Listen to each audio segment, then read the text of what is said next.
తండ్రి నీడలో నటుడైనా తన కష్టంతో స్టార్ అయ్యాడు. సినిమాలోనే సూపర్ స్టార్ కాదు, బయట కూడా సూపర్ స్టార్. అన్ని దానాల కంటే అన్నదానం గొప్పదంట. అన్నదానం కంటే ప్రాణదానం గొప్పదంట. నాకు అమ్మ, మీరే నాకు నాన్న, మీరే నాకు అన్ని.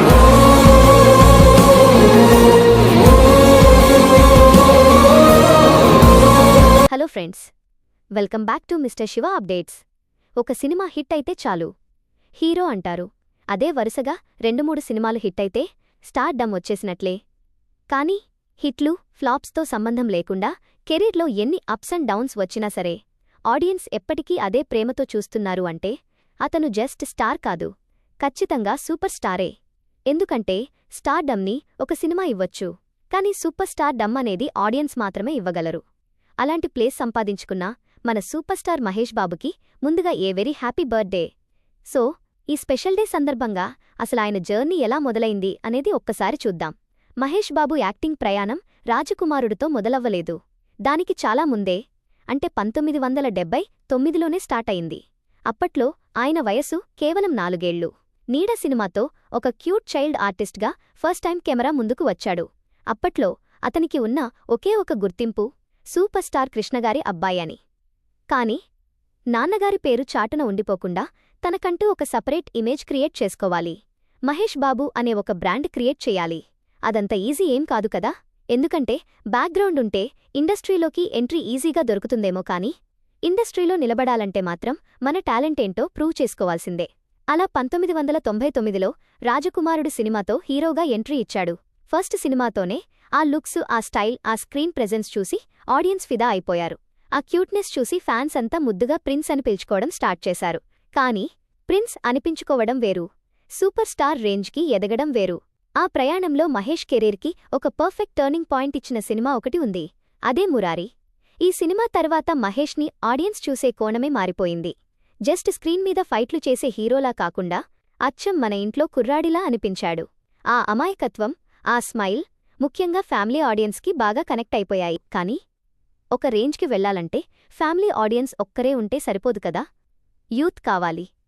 థియేటర్లు దద్దరిల్లేలా అరిచే మాస్ ఫాలోయింగ్ కావాలి.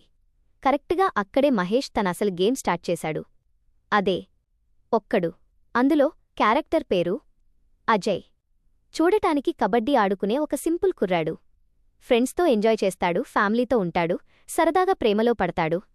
కాని ఒక అమ్మాయిని ఎవరైనా ఏడిపిస్తే మాత్రం ఎదురుగా ఉన్నది ఎంతటి తోపు అయినా సరే కాలర్ ఎగరేసి మరీ నిలబడతాడు. ఆ యాటిట్యూడ్ పేరే అజయ్.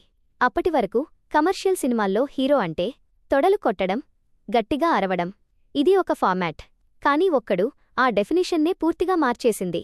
మాస్ అంటే 10 మందిని గాల్లోకి ఎగరేసి కొట్టడం కాదు, జస్ట్ ఒక లుక్తో భయపెట్టడం. మాస్ అంటే యాటిట్యూడ్ అని మహేష్ ప్రూవ్ చేశాడు. ఒకవైపు యాక్షన్, మరోవైపు ఎమోషన్, అన్నీ పర్ఫెక్ట్గా బ్యాలెన్స్ చేశాడు. అక్కడే మహేష్ బాబు ఒక మాస్ స్టార్ అయ్యాడు. కాని సూపర్ స్టార్ అనిపించుకోవాలంటే మాత్రం ఇంకో లెవెల్కి వెళ్ళాలి.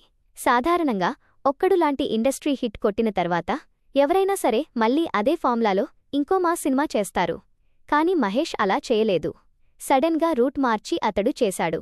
అందులో నందు క్యారెక్టర్ గురించి నేను ప్రత్యేకంగా చెప్పాలా? చాలా తక్కువ మాట్లాడతాడు. ఫేస్లో పెద్దగా ఎక్స్ప్రెషన్స్ కూడా ఉండవు. కాని కళ్ళతోనే మొత్తం డైలాగ్స్ చెప్పేస్తాడు. ఫైట్ వచ్చినా ఓవరాక్షన్ ఉండదు, ఎమోషనల్ సీన్ వచ్చినా ఎక్స్ట్రా డ్రామా ఉండదు. జస్ట్ తన సైలెన్స్తోనే ఆ సీన్ మొత్తాన్ని వేరే లెవెల్కి తీసుకెళ్తాడు. ఇక్కడే మహేష్ జస్ట్ ఒక స్టార్గా మాత్రమే కాదు, యాక్టర్గా తన రేంజ్ ఏంటో అందరికీ చూపించాడు. ఒక్క మాటలో చెప్పాలంటే ఒక్కడు మహేష్ని స్టార్ని చేస్తే అతడు మహేష్లో ఉన్న అసలైన యాక్టర్ని బయటకు తీసుకొచ్చింది. ఇప్పుడు మీరే ఒక్కసారి ఆలోచించండి. ఫ్యామిలీ ఆడియన్స్ వచ్చారు, యూత్ కనెక్ట్ అయ్యారు, మాస్ ఫాలోయింగ్ వచ్చింది, క్లాస్ టచ్ ఉంది, అన్నీ ఉన్నాయి. మరి సూపర్ స్టార్ అయినట్లే కదా? లేదు, ఇంకా ఒక్కటంటే ఒక్క టెస్ట్ బ్యాలెన్స్ ఉంది. నీ సినిమా థియేటర్లో ఆడితే సరిపోదు. ఆ సినిమాలోని క్యారెక్టర్ ఆడియన్స్ జీవితాల్లోకి వెళ్ళిపోవాలి. ఆ డైలాగ్స్ వాళ్ల మాటల్లోకి వచ్చేయాలి. నువ్వు వేసుకున్న షర్ట్, నీ హెయిర్ స్టైల్, నీ నడక అన్నీ ఒక ట్రెండ్ అవ్వాలి. అసలు ఆ క్యారెక్టరు ఒక సెన్సేషన్ అవ్వాలి. అలాంటి ఒక పెద్ద పరీక్ష పేరే పోకిరి. ఆ సినిమా పేరే పోకిరి. అందులో పండుగాడు. ఇదొక సినిమా కాదు, అప్పట్లో అదొక సెన్సేషన్. పండు హెయిర్ స్టైల్, పండు వాకింగ్ స్టైల్, పండు యాటిట్యూడ్. బయట ఎక్కడ చూసినా పండుగాడే కనిపించేవాడు. ఎవడు కొడితే దిమ్మ తిరిగి మైండ్ బ్లాక్ అయిపోద్దో. ఇది జస్ట్ ఒక డైలాగ్ కాదు, ఆ జనరేషన్ కుర్రాళ్ల యాటిట్యూడ్. కరెక్టుగా అక్కడే ప్రిన్స్ అనే పేరు నెమ్మదిగా వెనక్కి వెళ్ళిపోయి ఆడియన్స్ గుండెల్లోంచి సూపర్ స్టార్ మహేష్ బాబు అనే పేరు బలంగా వినిపించడం మొదలైంది. అయితే ప్రతి పెద్ద స్టార్ కెరీర్లోనూ ఒక లో ఫేజ్ ఖచ్చితంగా వస్తుంది. మహేష్కి కూడా వచ్చింది. కొన్ని సినిమాలు ఆడియన్స్ అంచనాలను అందుకోలేకపోయాయి. ఒక చిన్న బ్రేక్ కూడా వచ్చింది. కాని అసలు సత్తా అక్కడే బయటపడుతుంది. పీక్లో ఉన్నప్పుడు ఎంజాయ్ చేయడం కాదు, డౌన్ఫాల్ నుంచి బౌన్స్ బ్యాక్ అవ్వడమే అసలైన కిక్. ఒక సూపర్ స్టార్ తన ఇమేజ్ని తానే బ్రేక్ చేసుకోగలడా? దీనికి ఆన్సర్ కలేజా. సరిగ్గా అప్పుడే తనను తాను పూర్తిగా మార్చుకుని మహేష్ చేసిన ఎక్స్పెరిమెంట్ ఇది. అప్పటి వరకు సైలెంట్గా సింపుల్గా ఉన్న మహేష్ ఇందులో చూపించిన కామెడీ టైమింగ్, బాడీ లాంగ్వేజ్, ఆ డైలాగ్ డెలివరీ, ఆ ఎనర్జీ చూసి ఆడియన్స్ నిజంగా షాక్ అయ్యారు.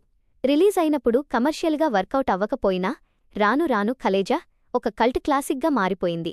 తన గట్సేంటో ప్రూవ్ చేసింది. ఆ తర్వాత వచ్చిన దూకుడైతే బాక్సాఫీస్ దగ్గర మామూలు రచ్చ చేయలేదు. అది థియేటర్లలో సినిమా కాదు, అదొక celebration. Comedy, action, emotion, star elevation అన్నీ పర్ఫెక్ట్గా కుదిరిన ఒక కమర్షియల్ ప్యాకేజ్ అది. ఒక కరెక్ట్ కమర్షియల్ వెహికల్ పడితే మహేష్ బాబు స్టార్డమ్ కలెక్షన్స్ని ఏ రేంజ్లో షేక్ చేస్తుందో దూకుడు ప్రూవ్ చేసింది. ఆ వెంటనే బిజినెస్ మ్యాన్తో సూర్యభాయిగా వచ్చాడు. ఒక హీరో వేరే ఏ ఎలివేషన్స్ లేకుండా కేవలం తన యాటిట్యూడ్తో, డైలాగ్స్తో మొత్తం సినిమాని వన్ మ్యాన్ షోలాగా క్యారీ చేయగలడా? మహేష్ చేసి చూపిచ్చాడు. ఫస్ట్ సీన్ నుంచి లాస్ట్ సీన్ వరకు సూర్యభాయ్ యాటిట్యూడ్కి థియేటర్లు దద్దరిల్లిపోయాయి. ఇంత మాస్ ఇమేజ్, ఫాలోయింగ్ వచ్చినా కూడా మహేష్ తన బేసైన ఫ్యామిలీ ఆడియన్స్ని అస్సలు మర్చిపోలేదు. దానికి బెస్ట్ ఎగ్జాంపుల్ సీతమ్మ వాకిట్లో సిరిమల్లె చెట్టు. ఇందులో ఎలాంటి గ్యాంగ్స్టర్ వరల్డ్ లేదు, భయంకరమైన విలన్లు లేరు, భారీ ఫైట్లు లేవు. జస్ట్ ఇద్దరు అన్నదమ్ములు, కొన్ని ప్యూర్ ఫ్యామిలీ ఎమోషన్స్.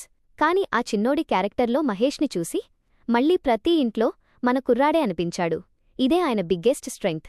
స్క్రీన్ మీద రఫ్గా ఉండే పండుగాడైనా, సూర్యభాయ్ అయినా, లేదా కూల్గా ఉండే చిన్నోడైనా ఆడియన్స్కి మాత్రం ఇతను మనోడే అన్న ఫీలింగ్ కలుగుతుంది. ఆ తర్వాత వచ్చిన శ్రీమంతుడు, భరత్ అనే నేను, మహర్షి ఇవన్నీ ఒక ఎత్తు. కమర్షియల్ ఎంటర్టైన్మెంట్తో పాటు ఒక మంచి సోషల్ మెసేజ్ని కూడా యాడ్ చేసి తన స్టార్డమ్ని సొసైటీకి యూజ్ అయ్యేలా మార్చుకున్నాడు. ఇదంతా మహేష్ బాబు అనే సూపర్ స్టార్ సినిమా జర్నీ. కాని ఇప్పుడు మహేష్ బాబు అనే ఒక మంచి మనిషి గురించి కూడా మనం మాట్లాడుకోవాలి. 2022 ఈ ఏడాది ఆయన జీవితంలో చాలా కఠినమైన పరీక్ష పెట్టింది. తనకి ఎంతో ఇష్టమైన అన్నయ్య రమేష్ బాబు గారిని కోల్పోయారు. ఆ బాధ నుంచి కోలుకోకముందే ప్రాణానికి ప్రాణమైన తల్లి ఇందిరాదేవి గారిని కోల్పోయారు. అదే ఏడాది చివర్లో తన హీరో, తన తండ్రి, తన సర్వస్వమైన సూపర్స్టార్ కృష్ణగారిని కూడా కోల్పోయారు. ఒకే సంవత్సరంలో తన జీవితంలో అత్యంత ముఖ్యమైన ముగ్గురు వ్యక్తులను దూరం చేసుకోవడం ఒక మనిషికి ఎంత పెద్ద దెబ్బో మనం కనీసం ఊహించలేం. మహేష్ బాబు గొప్పదనం కేవలం సినిమాల్లో, ఆ స్టార్డమ్లో మాత్రమే లేదు, ఆయన చేసిన సోషల్ సర్వీస్లో కూడా ఉంది. సినిమాల్లో ఒక హీరోగా స్క్రీన్ మీద ఎంతోమందిని సేవ్ చేశాడు. కానీ రియల్ లైఫ్లో ఎవరికీ చెప్పుకోకుండా తన సొంత డబ్బుతో వేలమంది చిన్నపిల్లలకి హార్ట్ ఆపరేషన్స్ చేయించి వాళ్ల పాలిట నిజమైన దేవుడయ్యాడు. 2 ఊర్లని దత్తత తీసుకుని ఎంతోమందికి కొత్త లైఫ్ ఇచ్చాడు. ఇదంతా ఎలాంటి పబ్లిసిటీ లేకుండా సైలెంట్గా చేస్తాడు. అందుకే మహేష్ బాబు కేవలం స్క్రీన్ మీదే కాదు, రియల్ లైఫ్లో కూడా సూపర్ స్టారే. ఇక ఇన్ని బ్లాక్ బస్టర్స్ తర్వాత మహేష్ ముందున్న బిగ్గెస్ట్ ప్రాజెక్ట్ మన జక్కన్న ఎస్ఎస్ రాజమౌళి గారితో.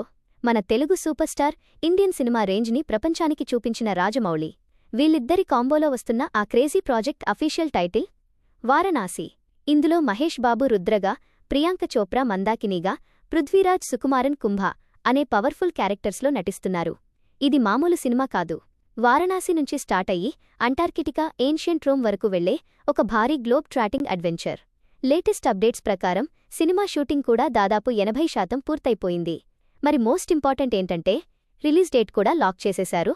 2027 ఏప్రిల్ 7న ఈ ఎపిక్ మూవీ వరల్డ్ వైడ్గా రిలీజ్ కాబోతోంది.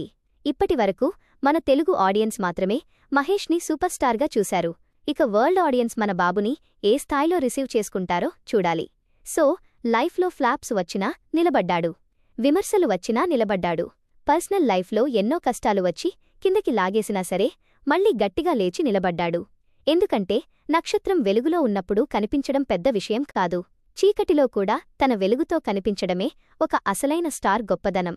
అలా ఎన్ని అప్స్ అండ్ డౌన్స్ వచ్చినా చెక్కుచెదరని ఒకే ఒక్క పేరు, సూపర్ స్టార్ మహేష్ బాబు.